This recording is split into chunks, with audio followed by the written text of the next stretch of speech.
Hey everybody, in today's video we're going to be unboxing my latest smart bird feeder purchase. This is the smart bird feeder with solar panel from the company Titto, T-I-T-T-O. As with all my purchases, I will put a link to the item in the video. I like doing these unboxings in case there's somebody sitting out there thinking about buying the item and they want to get an idea of what does it look like when it comes in with quality, etc. The box is rather large, so bear with me. I'll probably put some still shots to show you some of the contents on the box. But I did want to go ahead and open it up. We're going to open it, take a look at everything it comes with, and I'm going to put it together and we will check it out, see what the construction looks like. And as always, we're going to take a look at the app, see if we get any bird footage and see what the footage looks like. So gotta give them credit. The quality is nice. Let's first talk about this bird feeder and why I went with this one versus some of the other ones. And that is really easy for me. It's the only smart bird feeder I've seen that has a regular seed tray. So I've got some other smart bird feeders and they're really a pain to clean. And the birds, I don't think, go to it as much as ones that have a regular tray like this, or at least not to my regular seed tray. Look at this. Regular seed tray already has a flange on the bottom of it. I'll have to do some measurements and see what that looks like. It looks like about 1 inch, but I will let you know that for sure. And then the nice thing with this is recycled wood material. So quality is really nice. So there's our feeder. They also give you a hummingbird feeder attachment. Let's take a look at that real quick. I don't know about you out there. I have hummingbirds usually year round. This year has been really slow for hummingbirds. So open center, feeder sits in the middle, and what's nice with it, might be wondering what this lip is. The birds can perch on it, but it's also in ant moat. So you fill this with water and ants can't get to your feeder. So really well done. Plastic, but nice thick plastic. Metal bracket for your pole. The metal is heavy duty. Instruction manual, solar panel. Now I'll say this about the solar panel. I'm gonna see what the battery life's like before I go to a solar panel. It gets kind of hard to set all this stuff up on a pole. Type-C charging cable. And then there's a long Type-C cable connected to the solar panel, the antenna for our feeder, and then some mounting hardware. Plastic mounting bracket. There's our camera, and again, it is encased in a recycled wood housing. Really nice quality. Another mounting arm. You might be wondering, why do I show this unboxing? It's in case you're sitting out there and you get it, just to make sure you got all the items that I got. Pole, and then again, some mounting brackets. Boy, these are heavy duty mounting brackets. So I thought it might be beneficial to walk you through the setup. I've had smart bird feeders before that were a pain. This thing is really easy. If you're buying this for your grandmother or your mother or something like that, no problem, they can set this up. First thing you're gonna do is you've got this one bracket here. They give you 4 screws. There's pilots pre-drilled in here. All you're gonna do is take the screw, put 3 screws there, and there's gonna be 1 in the middle. That's the last one I have to do here. So I'm gonna simply put that screw in the middle. That's your mounting bracket for your camera. The second thing is going to be, you've got your seed tray.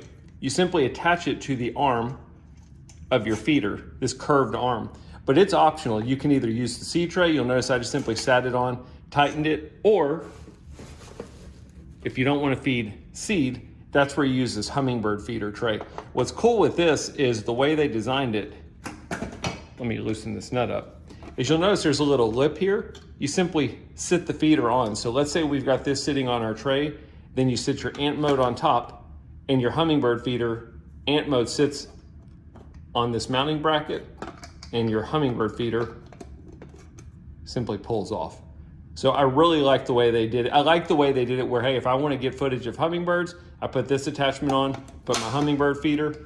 If I want to do traditional bird seed, I simply put this on. So really easy. And then other than that, you basically have this arm that you're going to move up and down, and you're going to get it level to where your camera is going to be matching your seed tray. It'll all make more sense once we get it on there. You might be wondering what this last bracket's for. The last bracket is going to be a mounting bracket. It's kind of optional. I'm planning on putting this on my existing bird pole, but if you wanted to screw this to a post or to your house or something like that, that's what you would use this piece for. Screw it in, and then you sit your bird pole on top of it.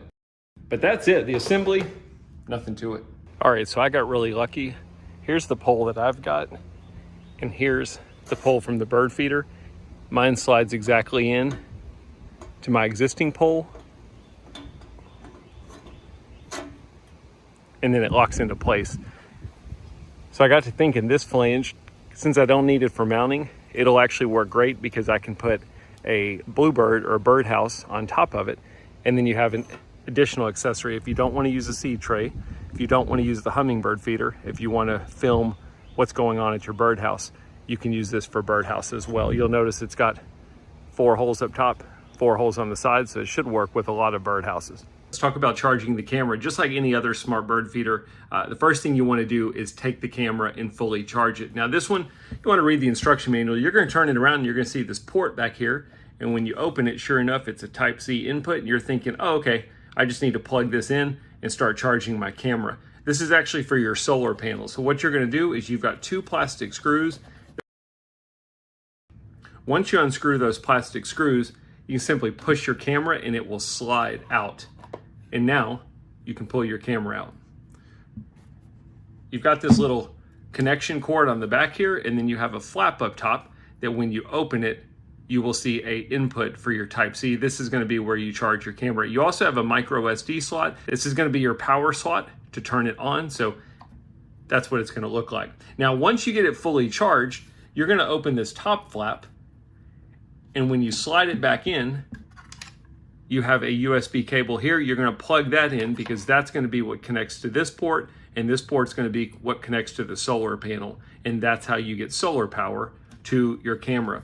If you're somebody like me and you're not necessarily looking to use the solar panel, you can just basically tuck this up here. You don't have to plug it in. Once your camera is fully charged, slide it back in, and then put your screws back in to tighten it up. And that's it. So now we're ready to go put it out. All right, so I thought we would quickly take a look at the app that this camera uses. Before we take a look at it, do me a favor, click that like button and think about hitting the subscribe button. The like button really helps get my video out there to other people looking at this feeder. All I do is post birding related content on this channel. So if you like birding related content, I hope you'll think about subscribing as well. We're going to be using the Vyco Home app. That is the free app that this camera uses.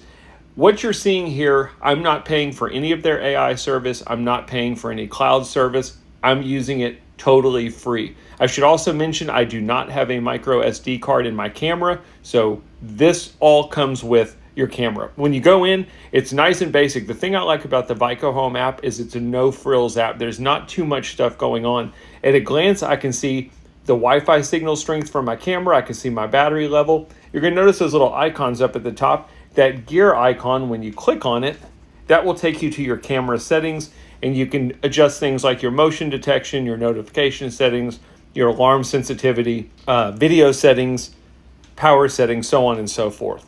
You'll also notice that little play button in the middle. I can click that at any time and get a live view of what's going on at my bird feeder. There's a couple of different ways to get to your images. If you look down at the bottom, you're going to see an icon that says library. You'll also see a mail icon as well. They both take you to the same place. When you go into it, you can see all of your captures. You'll notice that little calendar view up top. I can go back any day that I want to see what was happening on that day, and they'll go to the current day. You'll notice that little blue icon at the bottom. That shows you whether or not you had any activity saved for that given day. My favorite thing about this app is you can scroll through and you can click on any one of your videos.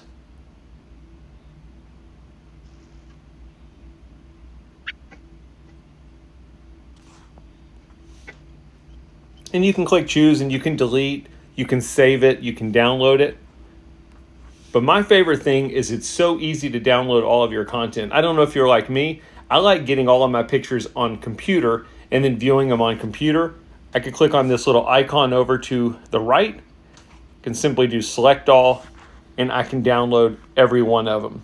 And what it's going to do is it will download them to my phone. Then I can plug my phone into a computer, or I can use OneDrive or Dropbox or something like that to basically get the images on my computer. For me, being an old man, it's easier to view images on a larger screen versus using my phone, and this app makes that really easy.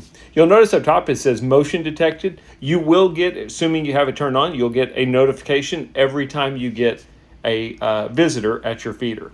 All right, so I hope you enjoyed the video. I'm going to leave you with some raw footage from the camera so you can see the quality. Again, if the video helped, thumbs up are appreciated.